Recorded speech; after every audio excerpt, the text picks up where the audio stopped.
పీకే నిన్న ఒక విషయం చెప్పిండు. ఒక ఆమె ఇతను పర్యటనలో ఉన్న టైంలో ఒక ఆమె సంఖలో బిడ్డనేసుకొని వచ్చి మా ఊరికి ఒక రోడ్డు వేయండి అన్న అని చెప్పి అడిగిందంట. ఆమె అడగటం నిజమే. కొన్ని ఊర్లకి రోడ్లు లేవని చెప్పి వాళ్ళు ధర్నాలు చేస్తా ఉన్నారు, అది నిజమే. కానీ దాన్ని ఏదో సెంటిమెంట్గా చెప్పాలి, సెంటిమెంట్ మార్కులు కొట్టాలని చెప్పి ఇతను చెప్పిండు. కానీ ఒక లాజిక్ అనేది మిస్ అవుతుంది అనమాట. అసలుకి ఇతను అధికారంలో ఉండు.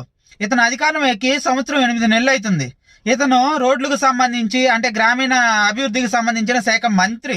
మరి ఇతను ఏం చేస్తుండు? అలాంటి గ్రామాలకు రోడ్లు లేకుండా ఒక్కసారి కాదు చాలా సార్లు ఉన్నాయంట. రోడ్లు లేకుండా ఏం చేస్తుండు? ఏదో విజయవాడ కోదాడ బస్సులాగా ఆంధ్ర టు హైదరాబాద్ ట్రావెల్ చేస్తా స్పెషల్ ఫ్లైట్లో తిరుగుతామండు. కానీ మరి అలాంటి గ్రామాలకు రోడ్లు వేయొద్దా? నువ్వు అధికారంలోకి వచ్చి నువ్వు మంత్రి అయి ఉన్నావు, సంబంధించిన మంత్రి అయి ఉండి రోడ్లు వేయకపోతే అది తప్పకూడదు, నీదే కదా. మళ్ళీ సెంటిమెంట్ రగిలించేలాగా డైలాగులు చెప్తున్నావు.